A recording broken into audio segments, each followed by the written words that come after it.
Ողջույն, 24-ի եթերում հետագիծն է եւս Նարեկ Գալստյանը։ Այսօր ապրիլ 24-ն է, ապրիլ 24 եւ մենք նշում ենք ցեղասպանության 111-րդ տարելիցը։ Այսօր այդ եւ այլ թեմաների շուրջ իմ տաղավարում ես հյուրընկալել եմ Հայաստանի նախկին արտաքին գործոս նախարար, Բարգավաճ Հայաստան կուսակցության համամասնական ցանկով առաջիկա խորհրդարանական ընտրություններում պատգամավորի տեխնացու Արա Այվազյանին։ Պարոն Այվազյան, բարև ձեզ։ Եվ շատ շնորհակալ եմ հրավերս ընդունելու համար։ Սիրով։ Պարոն Այվազյան, մինչև ընթացիկ հարցերը կամ առաջիկա այդ ցեղասպանության հետ կապված, ցեղասպանության քաղաքականության հետ կապված, ուզում եմ մեր հաղորդումը սկսել Հանրապետության վարչապետ Նիկոլ Փաշինյանի ուղերձի մի հատված մեջբերելով, հա։ Այն ուժերը, որոնք հանդես են գալիս կորցված հայրենիքը վերադարձնելու պատմական սահմանների եւ արդարության վերականգնման կոչերով ու տրամաբանությամբ Հայաստանի Հանրապետությունը դնում են 1878 թվականի Սան Ստեֆանոյի կոնֆերանսի ռելսերի վրա, որի անխուսափելի վերջին կանգառը պետականության ու հայրենիքի կորուստն է, որովհետև աշխարհում յուրաքանչյուրն ունի իր պատմությունը, իր արդարությունը, իր կորուսյալ հայրենիքը։ Մենք ի վերջո դուրս ենք եկել այս թակարդից եւ Հայաստանը կրկին այդ ուղղությամբ տանելու փորձերը մեր պետությանն ու ժողովրդին ուղղված հրավեր են դեպի կառափնարան։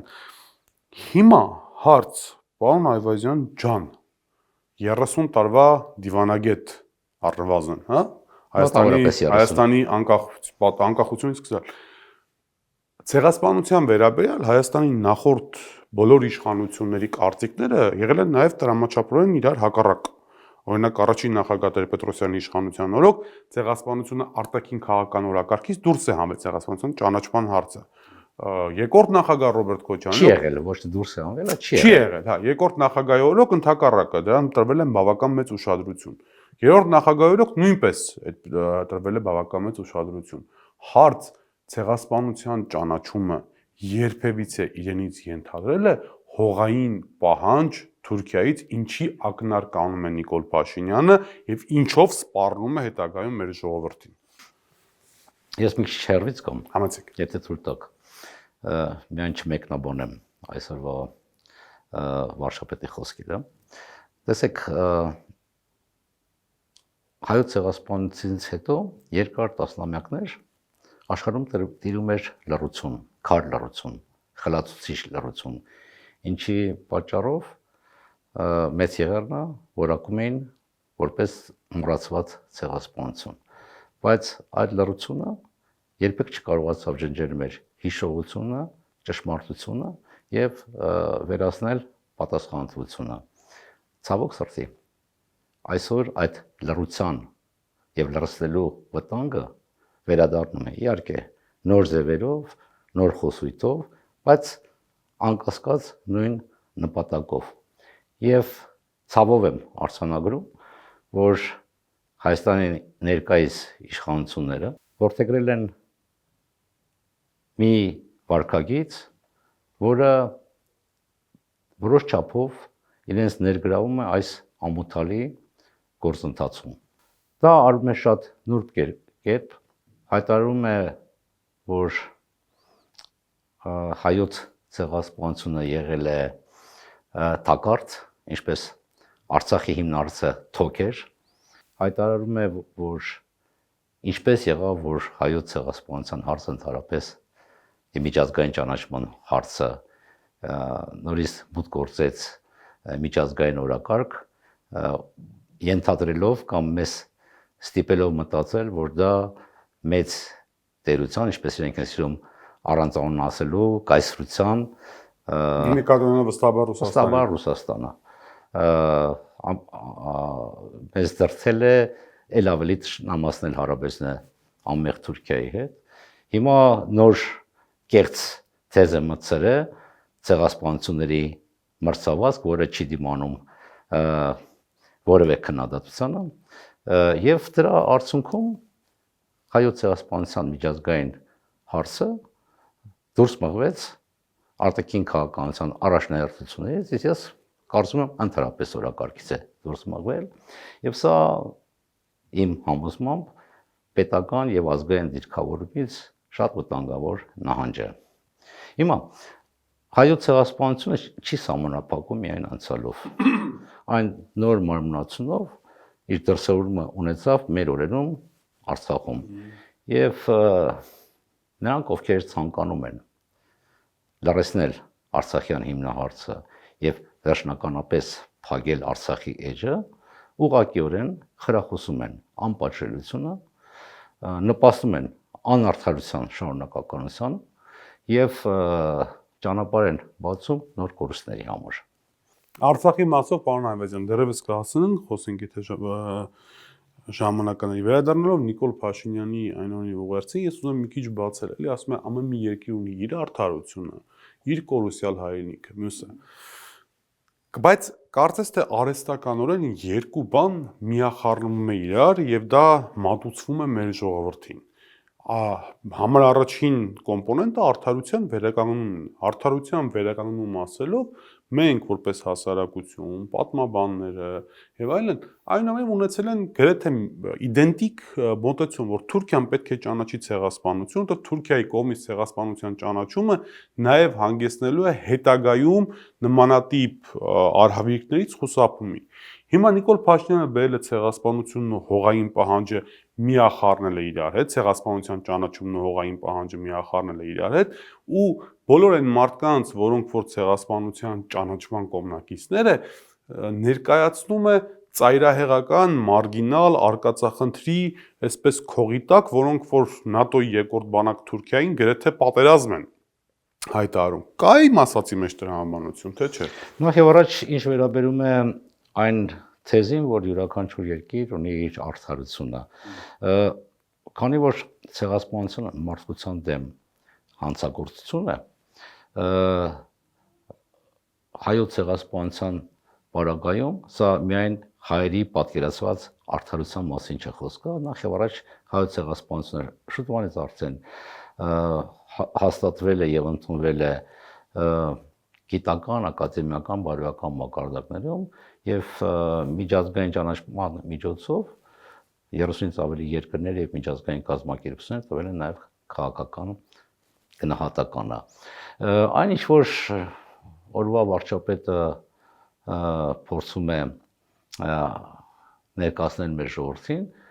ոչ այլ ինչ է, քան այս նախընտրական քարոզարշավին իր դիրքերը ամրացնելու նպատակով նույն տրամաբանությամբ, եթե ես չլինեմ, կլինի պատերազմ եւ աղավաղվում է ակնհայտորեն նախկինում մեր բոլորի անցած ճանապարհը, որևէ նախագահ մեր Հայաստանի Հանրապետության որևէ ղեկավար երբևիցե տարածքային պահանջ կամ փոխհատուցում չի պահանջել Թուրքիայից եւ Արցախի միջազգային ճանաչման գործընթացը սկսվել է այն իրավիճակի արդյունքում, երբ դուք նշեցիք առաջին նախագահի օրոք այդ հարցը չէր մտել մեր արտաքին քաղաքականություն, որտեղ այդ ժամանակ հույս կար, որ Թուրքիան կարողանա հաղթահարել նախկինի բարդույթը եւ իր ոչ բարյացակամ վերաբերմունքը հայ ժողովրդի նկատմամբ եւ վերանկախացած Հայաստանի Հանրապետության նկատմամբ եւ որպես մեծ երկիր ձեռք կմեկնի Հայաստանի Հանրապետությանը։ Դա տեղի չունեցավ եւ մենք ականատես եղանք, թե Թուրքիան այս ողջ ընթացքում ինչ ագրեսիվ քաղաքականություն է վարել մեր նկատմամբ։ Եվ դրա արդյունքում, քանի որ մեր մոտ նաև կա հավաքական հիշողություն, որոշվեց, որ ցեղասպանության միջազգային ճանաչումը որոշ չափով զսպող մեխանիզմ կարող է դառնալ Թուրքիայի հնարավոր ագրեսիայի պարագայում։ Եվ ես կարծում եմ այդ ամբողջ ժամանակաշրջանի ընթացքում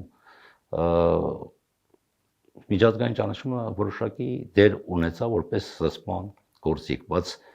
ուզում եմ հատուկ ընդգծել, որ երբևիցե Հայաստանի կողմից չի դրվել նախապայման ոչ փոխհատուցման, ոչ տարածքային պահանջ, ոչ էլ Թուրքիայի կողմից հայոց ցեղասպանության ճանաչման պարագայում որպես նախապայման երկկողմ հարաբերությունների կարգավորման հարցում։ Այսինքն այն ինչ որ այսօր ասվում է, սա նույն տրամաբանության մեջ է, ինչը ներկայիս վարչապետը փորձում է ներկայացնել մեր հանրությանը, որ եթե ինքը չլինի, կլինի պատերազմ եւ մնացած բոլոր ուժերը ուղղակի քայքայում են այսպես կոչված հաստատված խաղացումը, որը մենք արդեն վայելում ենք։ Դա ցեղասպանության ուղղակի ուզում եմ այս թեման ավարտելով, տեսեք, ինչ ասում նաև Նիկոլ Փաշինյանը, հա, եւ ընդհանրապես այս թիմը, ասում են հետեւյալը, որ ցեղասպանության միջազգային ճանաչման օրակարգը ինքը ի սկզբանե Թուրքիայի նկատմամբ Թուրքիայի կողմից ագրեսիվ հակահարված ստանալու եւ Հայաստանի նկատմամբ ագրեսիվ դիրքորոշում ունենալու բանը, այսպես ատրիբուտ է, մենք էլ դրանից առարկայական ոչինչ չենք շահում, որովհետեւ մեր համար ինչ տարբերություն, ասենք Ուրուգվայը կամ, չգիտեմ, Թայվանը ճանաչի Հայաստանի հայոց ցեղասպանություն, թե ոչ, ընդհակառակը հայոց ցեղասպանության ճանաչման հարցը արտաքին քաղաքական դերակատարների համար դառնում է ինչ որ մահակի պես մի բան, սեփական հարցերը Թուրքիայի հետ լուծելու համար, այսինքն Թուրքիան ինչ որ հարցով իրանց եղել, ասում են այ հիմա մենք էլ կճանաչենք հայոց ցեղասպանությունը ու դա դառնում է մանրադրամի պես մի բան։ Այս թեզը իրավունք ունի գոյություն ունենալու։ Կարծում եմ սա կեղծ թեզ է, որտեվ արդեն բավական տևական ժամանակ է, որ որևէ երկիր կամ կազմակերպություն չի ճանաչել հայոց ցեղասպանությունը, բայց մենք տեսնում ենք հակառակ երևույթը, եւ այստեղ ես չեմ տարանջատում Թուրքիան եւ Ադրբեջանը եւ երկու պետությունները մեկ կողմից հպարտությամբ են խոսում իրենց անցավոր անցյալի այսպես ճակերտավոր հերոսների մասին, մյուս կողմից մեզ մեղադրում են ցեղասպանական գործողություններ եւ ցեղասպանություն իրականացնելու հարցում, այնպես որ մենք այն ռազմավարական լծակը, որ քիչ ռազմավարական լծակն է, որ ունենք, ի թիվս դրանց նաեւ հայոց ցեղասպանության միջազգային ճանաչումը, երբ որ դա դուրս հանեցինք մեր օրակարգից, դա չփոխադարձվեց, որովհետեւ սա եւ Թուրքիան եւ Ադրբեջանը ընկալեցին որպես միակողմանի զիջում եւ միջազգային քաղաքականության մեջ միակողմանի զիջումը չի ենթադրում, որ հակառակ կողմը կփոխադարձի։ Նա վերցրեց այդ զիջումը եւ հիմա ավելի մեծ պահանջներով հանդես է գալիս եւ ես կարծում եմ, որ որոշ ժամանակ անց արդեն Ադրբեջանը եւ Թուրքիան կսկսեն մեղադրել հայրից որպես ցեղասպան ժողովուրդ եւ պետություն։ Ադրբեջանի արտաքին գործերի նախարարությունը վերջերս նմանատիպ մի հայտարարություն տվել էր Հայաստանի փոխարգոսնախարարությունը, ինչ որ կիսակարգամած մի պատասխան տվել էր։ Պարոն Այվազյան, մյուս հանգամանքը, հա, այս կայծակնային արագության հանգամանքը։ Երկու զուգահեռ իրականություն եմ ուզում ներկայացնել։ Ընդամենը 2-3 օր առաջ հայտնի դարձավ, որ ենթադրաբար մարտ ամսին Ստեփանակերտում ոչնչացվել է Ստեփանակերտի մայր տաճարը, Հոյակերտ մի եկեղեցի, վստահ եմ դուք եք եղել եւ դուք եք այցելել, ես էլ եմ այցելել, ուղղակի հիմնահատակ ոչնչացրել են։ Երբ որ Նիկոլ Փաշինյանին ճեպազրույցում հարց տվեցին այս ամեն ինչի մասին, ասաց դեռ մենք պետք է ճշտենք եւ պետք է հասկանանք, բայց այն գլխից ասաց, որ սա միջազգային այսպես որևիցե հարց Հայաստանը չի պատրաստում դարձնել։ Սա մի իրականություն է։ Երկրորդ իրականությունն է նա, որ երբ որ 3 ապրիլ 24-ին Հույդա կազմակերպած Ջայրով երթի ժամանակ, ապրիլ 23-ին ներողություն, կազմակերպած Ջայրով երթի ժամանակ մի քանի երիտասարդներ արեցին Թուրքիայի դրոշը, Հայաստանի վարչապետը, Հայաստանի ազգային ժողովի նախագահը դեռ այդ դրոշի այրվածքները չչորացած անմիջապես հրապարակային դատապարտեցին։ Հիմա ուզում եմ հասկանալ, սա ինչ մոտեցում է, որովհետև մի պարագայում, հա, Ադրբեջան պետությունը ոչնչացնում է քո քրիստոնեական եւ ընդհանրապես համամարտկային արժեք, համաքրիստոնեական արժեքը, մյուս պարագայում մի կուսակցության մի քանի երիտասարդներ իրականացնում են մի բան, որը օրինակ իմ կարծիքով ես օրինակ չէի անի, որտեղ ես շատ կերազեմ, որ Հայաստանի դրոշը վառեն, այսինքն մենք այնքան իրանց ցավացրած լինենք ու այնքան լուրջ պետություն լինենք, որ իրենք այսպես մեր դրոշը վառեն։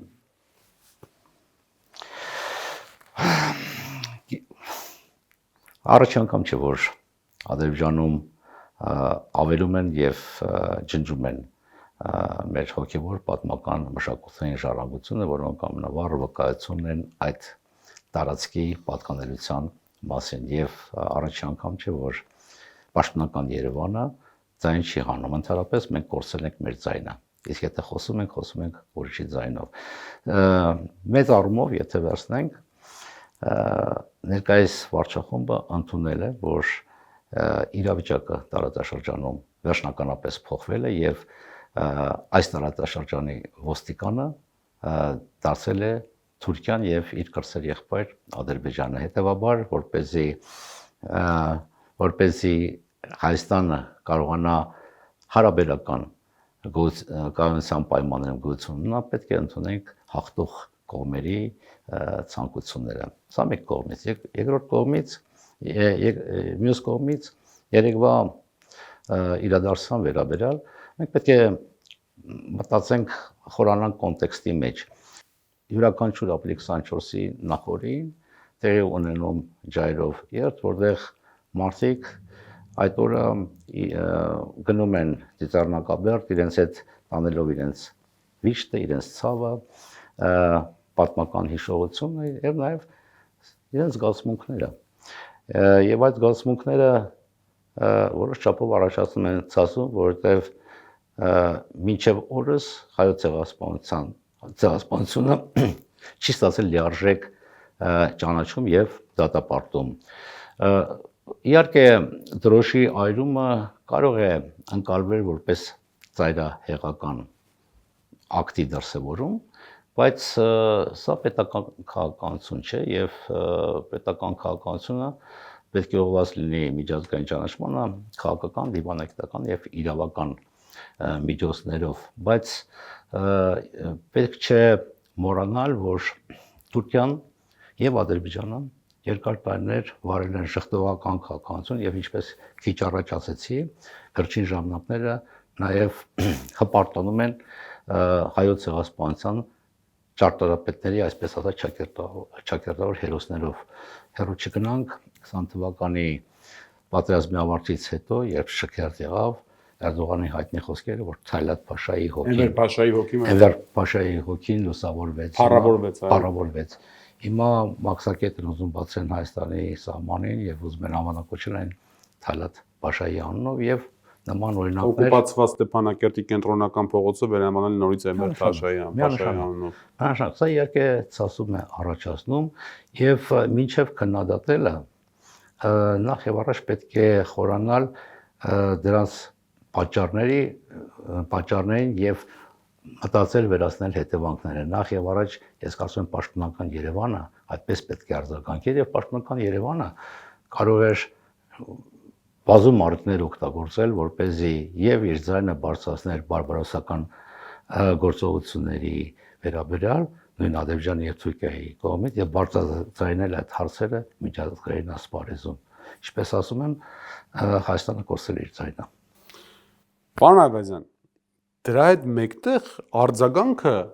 այդ դրոշի այրման, հա, չեկավ Անկարայից։ Եկավ Բաքվից, եթե նկատել եք։ Ադրբեջանի արտաքին գործերի նախարարությունը պահանջեց կամ դատապարտեց այդ ամեն ինչը, մեկ էլ պահանջում էր, ասում էր, որ Հայաստանի իշխանությունները պետք է անմիջապես կասեցնեին այդ գործողությունը, ստեղծեին անվտանգային, այսինքն այդ հայտարարությունը, որ ես կարդում եմ, իմ աչքի առջև գալիս էր, ասենք, X գերմանացի Օբերգրուպենֆյուրերի հանձնարարականները, ասենք, վիշիստական կառավարության ժանդարմերին անմիջապես գտնել ու պատժել պարտիզաններին եւ պարտիզանների մոտ թաքնված հрьяաներին։ Այս պատկերը իմ աչքի առջև եկավ։ Ինչու Թուրքիայից չեկավ արձագանք ու եկավ Ադրբեջանից։ Որտեղ նորում հետաքրքիր Ադրբեջանի դուրս չէր այրվել առաջին անգամ երևի թե։ Ես ասեմ, որ շատ անգամ նախկինում վերջին տարիներին հայոց ցեղասպանության տարբեր միջոցառումներ, երբ որ կազմակերպվում էին դեսպանությունների կողմից արտերկրում, մենք առերեսվում ենք ավելի ագրեսիվ դիմադրությանը ադրբեջանական դիվանագիտական ներկայացության կողմից կամ փոքր համայնքների կողմից, կամ բուն Թուրքիայի կողմից, եւ սա երևի աշխատանքի բաժանում է, բայց կարծում եմ որևէ բան պետք չէ զարմանքով ընդունել, որտեղ եթե հայտարարում է, որ Ադրբեջանն է մեր երաշխավորը, ուրեմն երաշխավորը կարող է նաև պահանջել նման վարկագիծ Հայաստանի իշխանություններից։ Պարոն Այվազյան, գալով հայ-թուրքական հարաբերություններին, հա, այսինքն Հայաստանի իշխանությունները ամեն ինչ անում են, որպեսզի հայ-թուրքական սահման բացվի, դիվանագիտական հարաբերությունները ստեղծվի, այդ ճանապարհին կարծես թե ինչպես որ երևում է պատրաստ են անցնել բոլոր արժեքային կարմիր գծերը, այդ խնդիրը չկա բացարձակապես։ Բայց օրերը գլորվում են, այսպես ասենք, ու Նիկոլ Փաշինյան դեռևս չի ստանում այն նախընտրական բոնուսը, որը շատերը ենթադրում են, որ պետք է ստանալ, այն էլ հայ-թուրքական սահմանի բացում։ Ինչին է սպասում Թուրքիան։ Դուք օրինակ ձեր փորձառությունից ելնելով չեք կարծում, մինչև ընտրություններ ինքը կստանա այդ նախընտրական բոնուսը, թե ոչ։ Ես կասկածում եմ, որ Թուրքիան կանի լուրջ քայլ, որը կազարի երկկողմ հարաբերությունների իրական կարգավորման մեկնարկը, նույն նախագահ Էրդողանը հայտարարել է, որ մենք կբավարարում ենք կոսմետիկ քայլերով, նրանք շտապելու պատճառ չունեն, որտեղ գիտեմ, որ ժամանակը աշխատում է իրենց օգտին եւ վաղ թե ուշ Հայաստանը ստիպված կլինի ընդունել եւ Անկարայի եւ Բաքվի կողմից ներկայացված պահանջների ցանկը եւ հնազանդվի։ Դուք խոսեցիք բոնուսների մասին, վստահաբար այս քիչ ժամանակով որ մնացել է մինչև ընտրությունները, մենք տեսնում ենք, որ ոչ միայն Ադրբեջանը եւ Թուրքիան, բայց նաեւ արտաքին այլ դերակատարներ այդ բոնուսների համակարգը դարձրել են արդեն էլեկտորալ ենթակառուցվածք եւ այդ ամենը միտված է նրան իմ գնահատականով, որպեսզի ներկայիս վարչախումբը կարողանա հաղթել այս ընտրություններին, դրանից հետո գործընթացները կստանան ավելի արագընթաց լուծում։ Դուք նկատի ունեք Ադրբեջանի տարածքով հետո Վրաստանով հացահատիկը, բենզինի մատակարարումը եւ այլն, հա։ Բնականաբար։ Բայց դրա հետ միասին տեսեք, ես չգիտեմ անշուշտ ինքը որքանով այդ ամեն ինչը հատուկ ասած, որքանով հատուկ չասած, որտեղ մենք խոսում ենք Հայաստանի իշխանությունների մասին, ոչ թե օրինակ Թուրքիայի իշխանությունների մասին, բայց խորհրդարանի խոսնակ Ալեն Սիմոնյանը Ստամբուլում, երբ որ ելույթ ունեցավ, ասաց, որ Ադրբեջանը փաստացիորեն խանգարում է հայ-թուրքական հարաբերություններին։ Հիմա Թուրքիա պետության, հսկայական պետության, այսինքն ինչ էր սա, էլի, արդարության կոչ էր, Ադրբեջանից նեղացվածություններ, անպատասխան սերեր, ինչ էր։ Ինձ թվում է սա մեկ կողմից հուսահատ քայլ էր, որտեվ իրենց օդի եւ ջրի պես անհրաժեշտ է ցույց տալ հայ ժողովրդին, որ իսկապես խաղաղությունը հաստատվել է, մենք հարցվել ենք Թուրքիայի հետ եւ օրինակ առարկայական քայլ Թուրքիայի կողմից, այստեղ դուք պատկերացնում եք ինչ քարոզչական արշավ կառաջացներ ներկայ իշխանությունների կողմից, ինչը տեղի չունում, սա մի կողմից հուսահատ քայլ էր, մյուս կողմից ինձ թվում է լավ չպատկերացված դիվանագիտական նախաձեռնություններ կամ քայլեր, որը միտված էր տարանջատել Ադրբեջանը Թուրքիայից եւ կարծում եմ սա ի սկզբանե անհաջող էր, որտեվ ակնհայտ երևում է, որ ներկայ իշխանությունները չեն հասկանում մեր երկու հարևանների իրական նպատակները եւ մտադրությունները եւ հավատում են ուղղակի ականջահաճող խոսքերին։ Իրական նպատակների մասին Հայաստանի իշխանությունները իբրև դիվանագիտական հսկայական ձեռքբերում ներկայացնում են օգոստոսության թրիփի ստեղծումը, կառուցվածքը, մյուսը եւ այլն եւ այլն։ Բայց թրիփին հաջորդեց շատ ավելի համաշխարհային իրադարձություն Ամերիկայի եւ Իրանի միջև պատերազմը, որը կարծես թե այս պահին դեռևս չի ավարտվել, սառեցված ֆազայում է ու Աստված միայն գիտի թե ինչպիսի ընթացք ունենա։ Հիմա մինչև բուն հարցը թրիփը միջանցք չի, սա եւ այլն, այդ ամեն ինչը եթե ցանկանում եք կարող եք ինքներդ ասել, մի կարևոր հանգամանք կա, որ թրիփի ընդհանրապես այդ երևույթը այս բային ռեալ կասկածի տակ է դրված, որովհետև երկու տարբերակ են, այմա դուք էլ անշուշտ ձեր կարծիք ասեք, ինչ ճանաչած փորձագետները ասում կամ էմոցիոն ընկալված, ասում են տարբերակ համարում եք, եթե Իրանը պահպանվում է այնպեսին, ինչպեսին որ պահպանվում է, այսինքն ներկայիս իշխանությունը չի ընկնում, ապա իրենք ակնհայտորեն չեն հանդուրժելու իրենց հյուսիսում ամերիկյան նոր ներկայություն, Սաուդյան Արաբիա, Քաթար, Քուվեյթն են խփում, որ մնաց իրենց քրի տակ, հա, սա մի տարբերակն է։ Երկրորդ տարբերակը եթե ընկնում է, Աստված մի արասցե Հայաստանի համար, հաջան, դրանցությունը կորում, այո, Իրանը ինքը դառնում է պրոամերիկյան պետություն, որով այդ ամեն ինչը կարելի է կազմակերպել։ Դուք եք տեսնում այս նախագծի մշշոտությունը կամ այսպես օթից կախված լինելը։ Դե հասկանում եք, յուրաքանչյուր նման նախաձեռնություն կամ ծրագիր լինի հացահատիկի արտանումը երրորդ երկրների միջոցով դեպի Հայաստան, մինչև այսպիսի ամբիցիոզ ծրագիր ինչպես թրիփն է, փորձում են ներկայացնել որպես մեծ ձեռքբերում եւ ներկայիս վարչակարգի կողմից արդյունավետ քաղաքականության իրականացում։ Ինչ է իրականում Թրիպը, ես իմ հոդվածներում անդրադարձել եմ, բայց հիմա ես թվում է կարելի ավելի հստակորեն անդրադառնալ։ Մեր էկրաններին անմիջապես վերեցին Թրիպի Նախ եւ առաջ մեզ ասում է, որ սա լրջագույն տնտեսական եւ լոգիստիկ նախագիծ է եւ կարծում եմ շատ պետք չէ խորանալ, որ հասկանալ, որ Միացյալ Նահանգների այս նախաձեռնությունը պայմանավորված է նախ եւ առաջ աշխարհաքաղաքական նկատառումներով, հատկապես Իրանի պարագայում։ Երկրորդը, որ Թրիպը դառնում է երաշխիք Հայաստանի տարածքային ամբողջականության եւ ընդհանրապես խաղաղությանը։ Եվ դուք նշեցիք ներկա սուր առճակատման փուլը Իրան Միացյալ Նահանգների հետ եւ նաեւ Իրանի արձագանքը իր հարևան երկրներում ամերիկյան ներկայության կապակցությամբ եւ հետեւաբար եթե Թրիպը պատկերացեք, որ սկսել իրագործվել, դա իր մեջ կարող էր իր մեջ պարունակում է կոնֆլիկտային բավական զգալի ներուժ, որը անշուշտ անդրադառնալու էր մեր վրա։ Եվ երրորդը, որ Թրիպ ծրագրով իրականացվում է Հայաստանի ապաշրջափակումը, որը վստահաբար տեղի չունենում, որտեղ այստեղ ուղղակի իմ գնահատմամբ լինելու է տարանցման վերահսկողության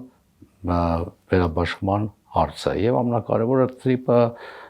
ինչքան էլ ականջախաչող ինչի մեզ համար, որ Միացյալ Նահանգները եկել իրենց ներկայացումն հաստատել մեր տարածաշրջանում, մեր երկրում եւ իրենց հետաքրքրությունը կտրուկ աճել է,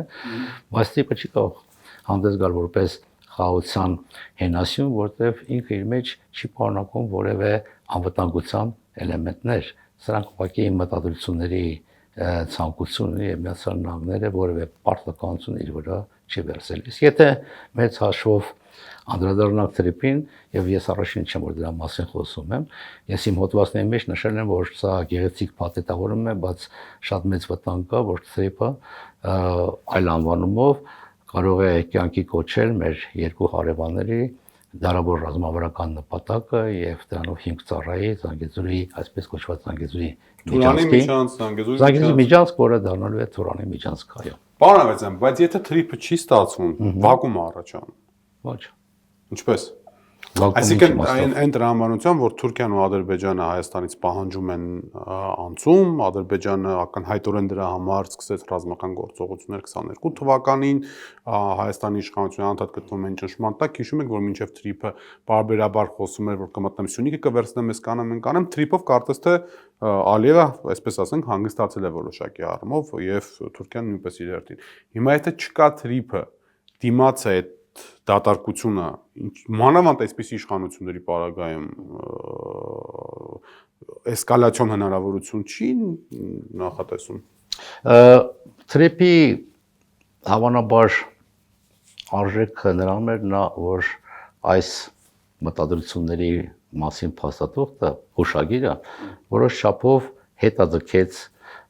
լարվածությունը, բայց ոչ ավելին։ Հիմա ներկայիս աշխարհակական պայմաններից ելնելով մենք վստահաբար կարող ենք հայտնվել նոր էսկալացիայի սպառնալիքի առջև եւ դա ոչ միայն Սյունիքի տարածաշրջանի մասին է խոսքը գնում, ամբողջ Հայաստանի սահմանները վտանգի տակ են եւ դրա համար պետք չէ հավատալ գեղեցիկ խոսքերին, լավ հայտարարություններին, բարի մտադրություններին եւ ասել, որ խաղաղությունը արդեն հաստատվել է։ Մեր տարածաշրջանում հատկապես խաղաղությունը չի կարող կառուցվել նման կերպ։ Խաղաղությունը դա համակարգ է, որը պետք է կառուցվի։ Եվ եթե մենք հասկանում ենք մեր երկու հարևանների հեռու գնացող նպատակները, նրանց նպատակը խաղաղ համակեցությունը չէ Հայաստանի հետ եւ հայ ժողովրդի հետ։ Նրանց նպատակը չի փոխվել, անփոփոխ է մնացել։ Հայաստանը իրենց համար անիծյալ սեպ է։ Հայ ժողովուրդը իրենց թշնամին է։ Իրենց խոսույցում դա ակնհայտորեն երևում է։ Եվ եթե մենք ապրում ենք նման միջավայրում, այդ վակուումը, որպեսզի վաղը նորից իր գլուխը չբարձրացնի եւ չսպառնա մեր ինքնիշխանության, տարածքային ամբողջականության, մեր ֆիզիկական գոյությանը, ուրեմն Հայաստանը պետք է ձեռնարկի կամ փոխի իր արտաքին քաղաքականության պարադիգմա, եւ այդ պարադիգմա պետք է կենտրոնացած լինի խախտված հավասարակշռության վերականգնմանը, զսպման քաղաքականության միջոցով եւ երաշխիք մեխանիզմների վրա այդ ժամանակ հնարավոր է որ այդ վակուումը չի վերածվի էսկալացիայի։ Բարգավաճ Հայաստանը ընտրություններին նաև երաշխավորված խաղաղություն, այսպես լոզունգով կարգախոսով է հանդես գալիս։ Ես անկեղծ ասած շատ կցանկանայի, որ դուք բացեիք ինչ է նշանակում երաշխավորված խաղաղություն, որովհետև սա իշխանությունների համար բան է, այսպես հնարավորություն է կամ թեզիս է, որ իրենք օգտագործում են, ասում են դուք ռևիզիա եք ենթարկելու ձեռք բերված արդեն խաղաղության այսպես համաձայնագիրը, ինչը անմիջապես ենթադրելու է նոր էսկալացիա, նոր ռազմական գործողություն, ինչն կործանարելու Հայաստանի համար, այսինքն ես կամ կլինի պատերազմ, չի լինի պատերազմ, ես չկամ կլինի պատերազմ։ Արդեն այդ հաստատումը ապացուցում է, որ նման խաղաղությունը շատ փխրուն է եւ չի կարող պայմանավորված լինի մեկ անձի պաշտոնը զբաղեցնելու կամ չզբաղեցնելու պարագայով։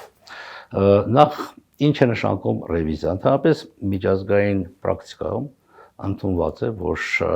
չստորագրված փաստաթղթերը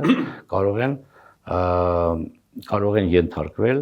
որոշ վերամշակման։ Եվ ես կարծում եմ, եթե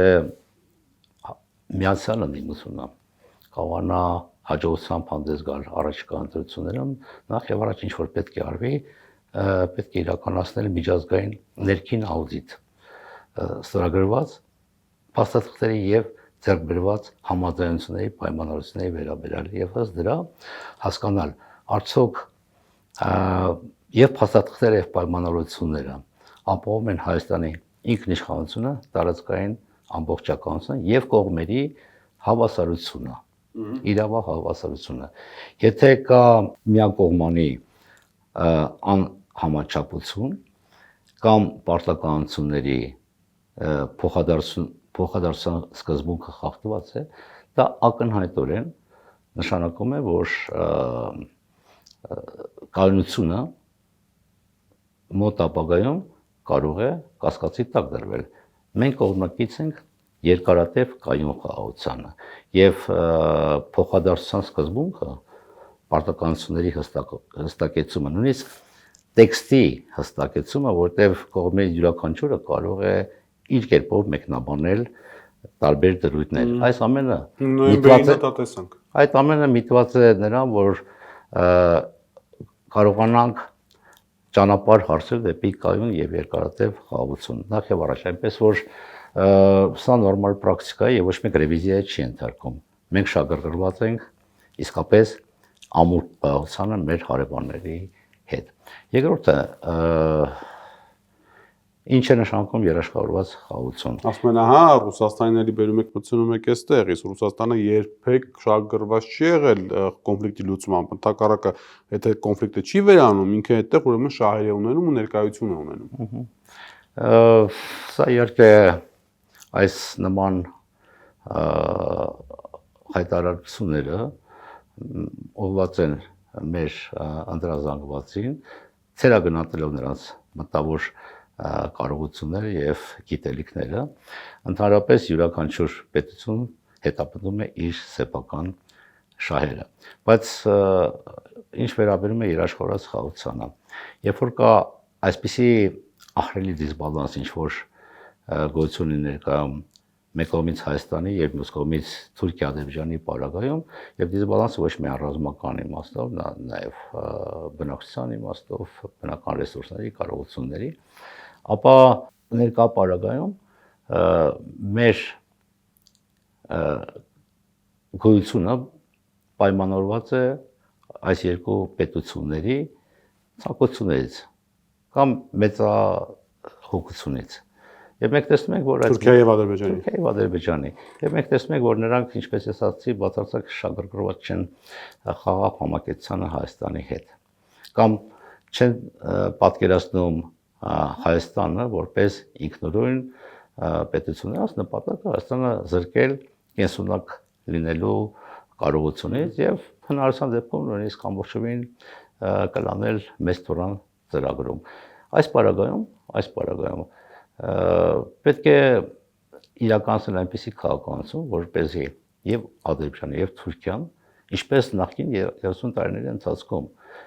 լավ հաշվարկեն, թե հնարավոր նոր ագրեսիաները կամ ոտնձգությունները Հայաստանի տարածքի նկատմամբ կբերի ավելի շատ օգուտ կամ ավելի մեծ վնաս։ Եվ այս պարագայում մենք պետք է կառուցենք արդյունավետ դաշնակցային հարաբերություններ այն երկրների հետ, եւ այստեղ խոսքը միայն Ռուսաստանի մասին չէ, այն երկրների հետ, որոնց համար այս բալանսի խախտումը սպառնալիք է իրենց ազգային շահերի համար։ Օրինակ Ռուսաստանից բացի։ Օրինակ Իրանը։ Եվ ես իմ հոդվածներից մեկում հատուկ նշում եմ, որ Հայաստանը պետք է ձեռնամուխ լինի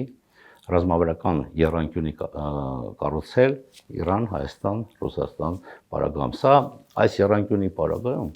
յուրաքանչյուր կողմի թուլացումը ուղղակիորեն անդրադառնում է մնացած երկու։ Իրանը Ռուսաստանի հարավային Կովկասում մրցակից չի։ Իրանը Ռուսաստանի հետ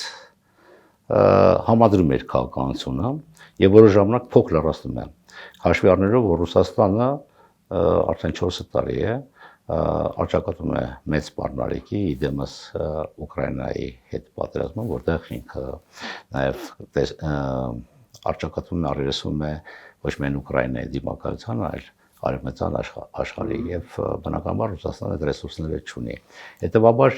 Հայաստանը պետք է կարողանա կառուցել այնպիսի դաշինքային հարաբերություններ, որոնք հիմնված կլինեն շահերի վրա։ Եվ ես համոզված եմ, որ դա եթե հետևել եք օրինակ վերջին ժամանակների վերլուծությունները, հայտարարությունները, երևում է, որ այս գաղափարը նաեւ հետզհետե իր մարմնացումն է ստանում նաեւ Իրանում եւ Ռուսաստանում։ Պարոն Ալեքսան, այնուամենայնիվ ուկրաինական այսպես թնջուկի պարագայում Ռուսաստանը իր դիրքերը հարավային Կովկասում զիջել է, ինչի վկայություններ, ամենակարևոր վկայությունները, ցցուն վկայությունները Արցախից իր խաղապահների դուրս բերումը եւ Արցախի հայաթափումը։ Այսինքն վակուում առաջացավ հարավային Կովկասում, դատարկ տեղ առաջացավ, որը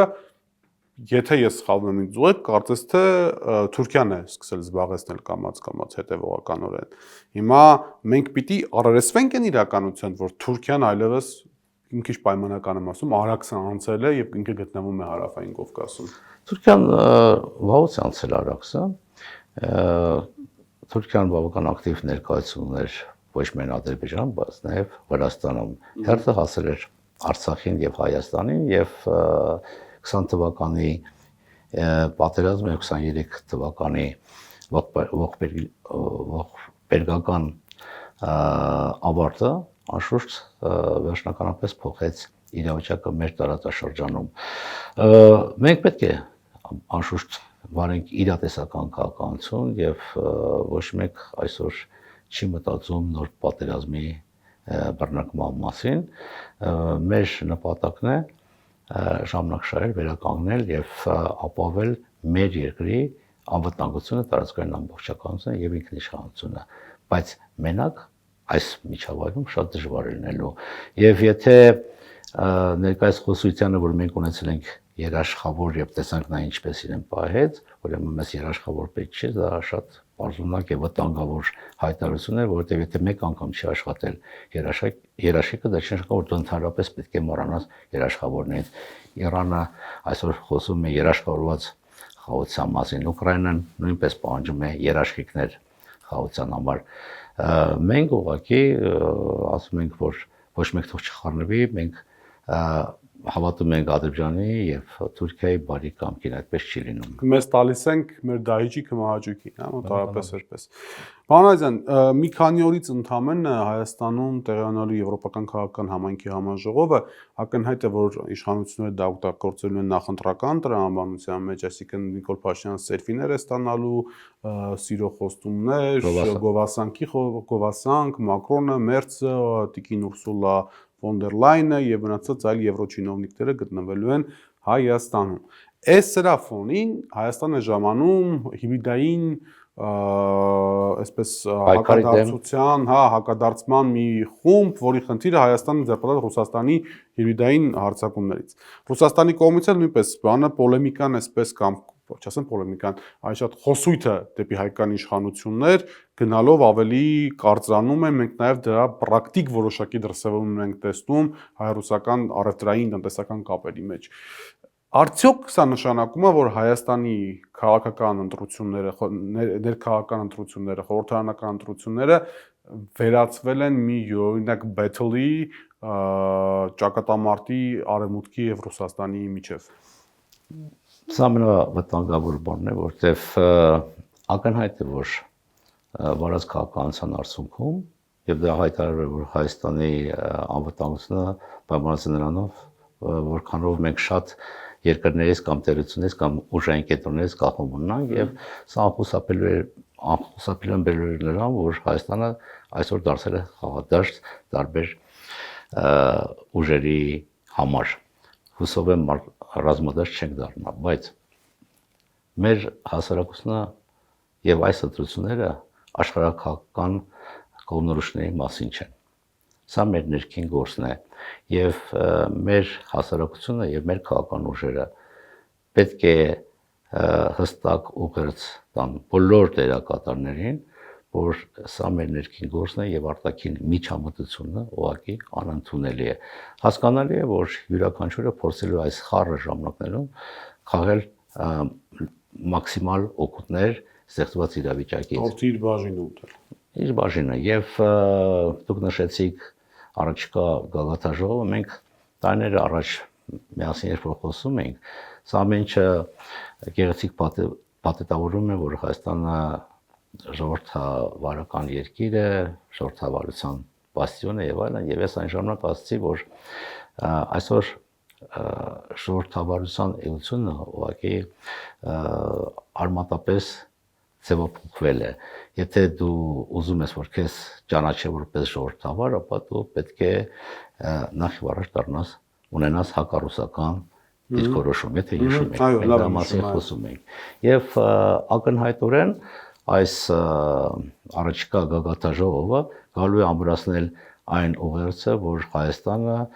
դարձել է արևմտյան գործընկերների լավագույն գործընկերը, եւ սա նորություն չէ, մենք այս ամեն ինչը տեսել ենք ժամանակին Վրաստանում, մենք այս ամեն ինչը տեսել ենք Ուկրաինայում եւ նաեւ պետք է մեծ մասնագիտական գիտելիքներ ունենալ, որ հասկանալ թե նման քաղաքականության հետևանքները ինչի են բերում։ Մյուս կողմից դուք նշեցիք Ռուսաստանի հետ հարաբերությունների տեխնաժամային իրավիճակը եւ երևի ամենավառ օրինակը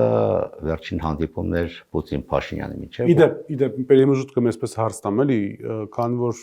վստահ եմ բազմաթիվ միջպետական հանդիպումներ եք մասնագիտական բնույթով հանդիպել, դուք կմտաբերեք Հայաստանի եւ մեկ այլ երկրի առաջնորդի միջեւ այսպիսի լարված խոսակցություն եւ ում էր դիմում Վլադիմիր Պուտինը իրականում, որովհետև այդ ամեն ինչ որ ինքը Փաշինյանին ասել էր հրապարակային, վստահ եմ ասում էր նաև փակ դռների հետևում, ինչու հրապարակային այդ ամեն ինչը ասել։ Վստահաբար շատերը արդեն անդրադարձել են այս հանդիպմանը, երևի միակ օրինակը, որ ես կմտաբերեմ, դալիս համար դա օգտագործում եմ։ Բայց ես ուշադիր հետևում եմ, հատկապես 24 News-ին եւ հաճույքով եմ հետևում։ Շնորհակալ եմ։ Շատ օգտակար եւ ճիշտ գնահատականներ իմ կարծիքով արվել։ Եթե մտաբերեմ, երևի նման մի հանդիպում տեղի ունեցել անցած տարի Թրամփ-Զելենսկիի պարագայում, որպես նույնպես շատ սկանդալային հանդիպում էր։ Ընդհանրապես պրակտիկայում չկա նման բան, միշտ նման հանդիպումները ուղղակի մամուլի ներկայությամբ կողմերը բավական չեզոք կամ դրական բաներ են ասում եւ բումբանակցությունները տեղի ունենում արդեն փակ դռների հետևում եւ սա հասկանալի է ուներ շատ ցուցադրական նպատակ եւ եթե մի քիչ գնահատականներից կտրվենք եւ հասկանանք ինչն էր այս հանդիպման եւ այս դրա լուսաբանման նպատակը, ինձ թվում է Ռուսաստանը ներկայիս Հայաստանի ներկայիս քաղաքական կուրսի կապակցությամբ ցույց տվեց իր զսպման քաղաքականության իրականացնելու վճռականությունը։ Դուք ինչպես ասացիք, իհարկե Ռուսաստանի դիրքերը բավական թուլացել են, բայց դա չի նշանակում, որ Ռուսաստանը գնացել է այս տարածաշրջանից։ Եվ երկու կողմերի հայտարարություններից այն կողմ ավելի կարևոր է ոչ թե ինչը ասվել, որը իսկապես հետաքրքիր էր հետևել խոսույթին, բայց զսպման քաղաքականության ամբողջությունն այն է, որ դու չես կիրառում գործիքները, այլ ուղղակի ցույց ես տալի դրանց ներուժը։ Այդ իմաստով երկու կողմերը ցույց տվեցին թույլատրելի սահմանը եւ զսպման գործիքների առկայությունը։ Ամենահետաքրքիրը թե այս հռետորաբանությունից հետո արդյոք կողմերը ինչպես են ընկալել մեկը մյուսի կարողությունները եւ արդյոք Ռուսաստանը պատրաստ է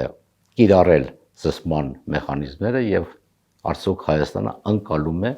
այդ գործիքների կիրառման վտանգը, հնարավորությունը։ Ես կարծում եմ պետք է մի քիչ սպասենք եւ հասկանանք կողմերի մտադրությունների լրջության աստիճանը։